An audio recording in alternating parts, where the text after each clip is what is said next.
wabarakatuh. Kembali lagi nih dengan saya Yudis Purwanti.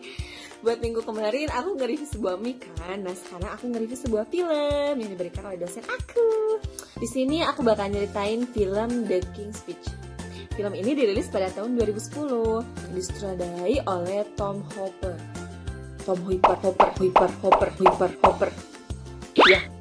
Ya gitu. I have received.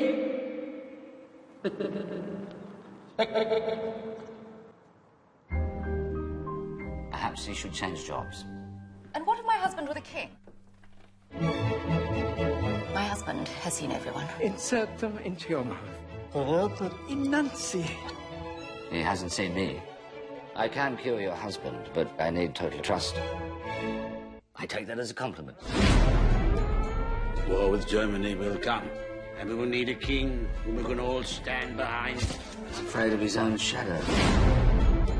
The nation believes that when I speak for them, but I can't speak. This man I know. I intend to be a very good queen to a very great king. Forget everything else and just say it to me.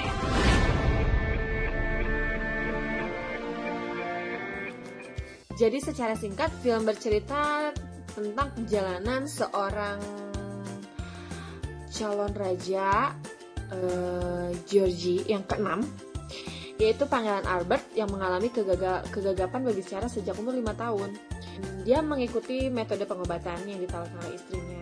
Sampai suatu hari istrinya dan Pangeran Albert mengenalkan dia dengan seorang psikiater yang bernama Leon Lux. Meskipun pada awalnya tuh Albert tuh nggak nerima dia dibawa ke situ karena lihat dari tempatnya kumuh, dinding temboknya udah rapuh gitu kan. Ya sekarang mana ada yang mau sih seorang presiden diobatin ke tempat kumuh kayak gitu kan ya. Ya pasti kan presiden juga nggak bilang ini tempat dokter atau tempat untuk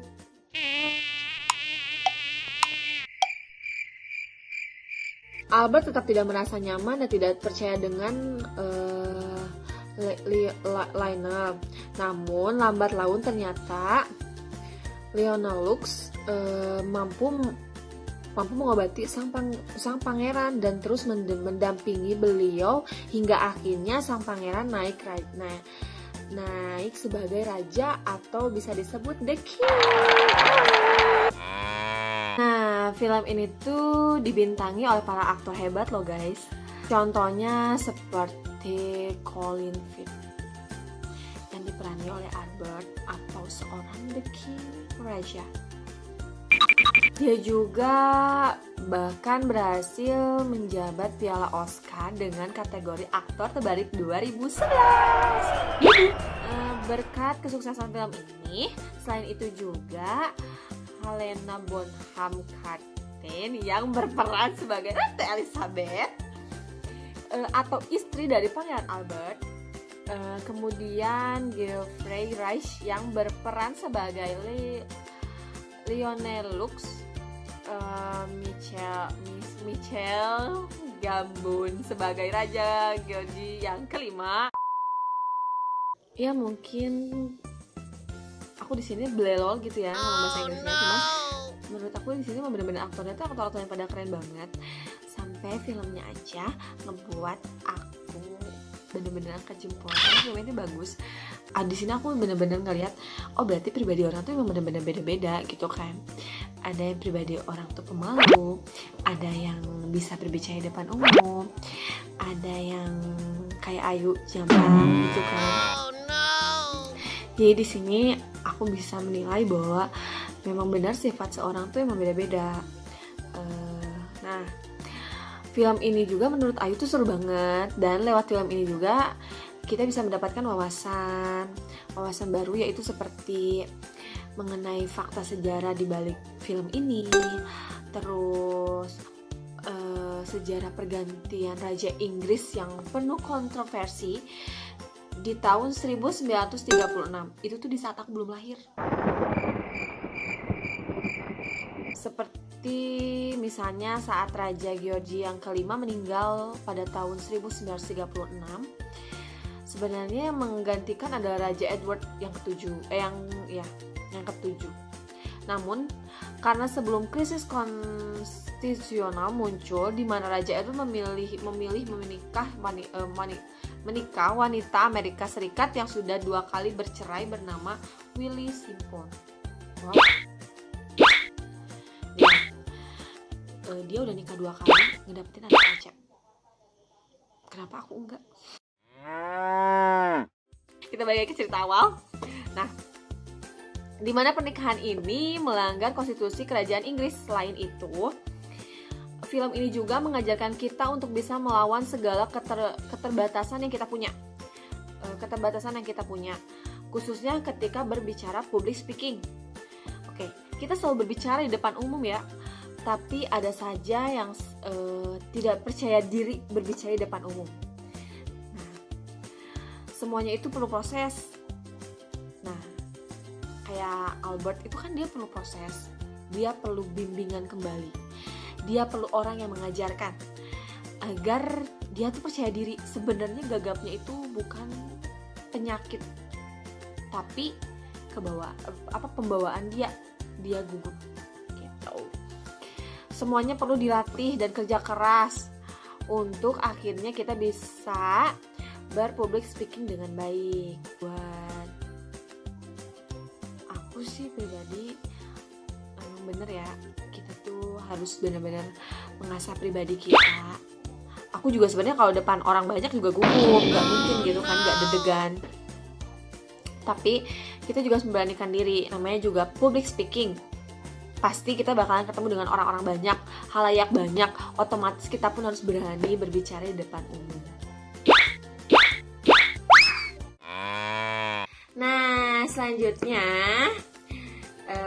Ayu bakal mencoba menganalisis film berdasarkan salah satu teori-teori belajar. Yang pertama, ada pengondisional klasik oleh Ivan Pavlov.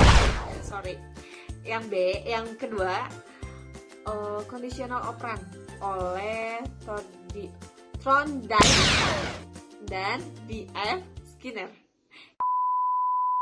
Nah, isi teori klasikal kondisional ini adalah merupakan kemampuan merespon stimulus baru berdasarkan pengalaman yang diperoleh secara berulang-ulang. Kemudian ada 2 konsep dalam stimulus ini, yaitu ada generalisasi dan diskriminasi.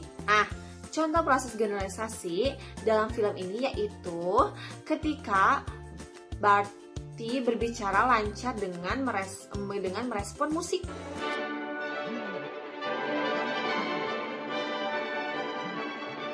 Setelah ia mendengarkan musik, ia juga akan berbicara lancar.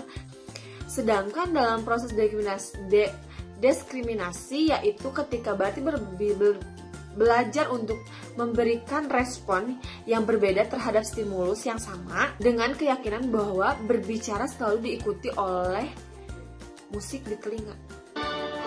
You're playing music. I know. So how can I hear what I'm saying? Well, surely a prince's brain knows what its mouth's doing. Yang kedua itu teori operant conditioning. Isi dari teori ini adalah proses pembelajaran di mana seseorang secara sadar terlibat dan aktif bertindak pada lingkungannya dalam mencapai suatu tujuan tertentu. Ada 4 tuntunan poin penting, yaitu positive reinforcement, negative reinforcement. Yang ketiga ada positive punishment. Yang keempat ada negative punishment. Nah, contoh dari positive reinforcement dalam film ini yaitu ketika Barty melakukan terapi dengan terapi yang cocok dari segi bergaul dengannya, yang kemudian menjadi sahabatnya dan ia mengurangi gagapnya. Buggity, fuck off. Yes. Balls, fucking You see, not a shit, hesitation. fucking Willy. Sedangkan negative reinforcement yang responnya adalah ketika Leon melakukan kesalahan mengakibatkan Barty tersinggung. Your place may well be on the throne. I'm not an alternative to my brother. You can outshine David. Don't take liberties! That's bordering on treason. I'm just saying you could be king. You could do it. That is treason. I'm trying to get you to realize you needn't be governed by fear. I've had enough of this. Kemudian proses positif Postman dalam film ini adalah ketika Barbie yang mulainya tidak dapat berbicara di depan publik, ia menobatkan menjadi raja. Archbishop, Your Majesty. A great moment, sir.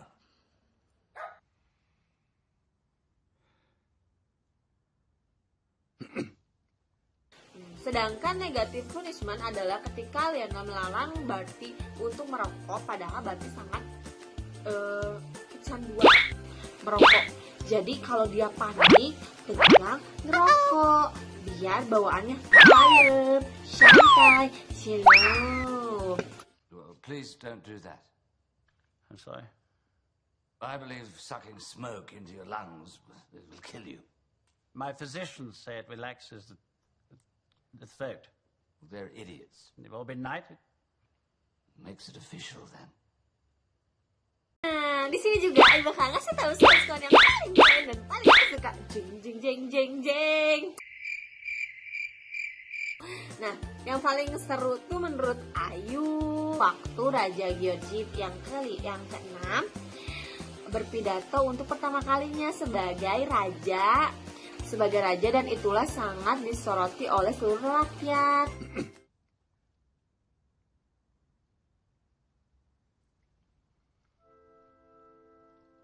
Untungnya ada Lionel yang mendampingi sang raja dari awal pidato hingga akhir. Dan waktu udah selesai berpidato tuh semuanya lega gitu kan, udah nggak deg-degan. We keep resolutely faithful to it. Then, with God's help, we shall prevail.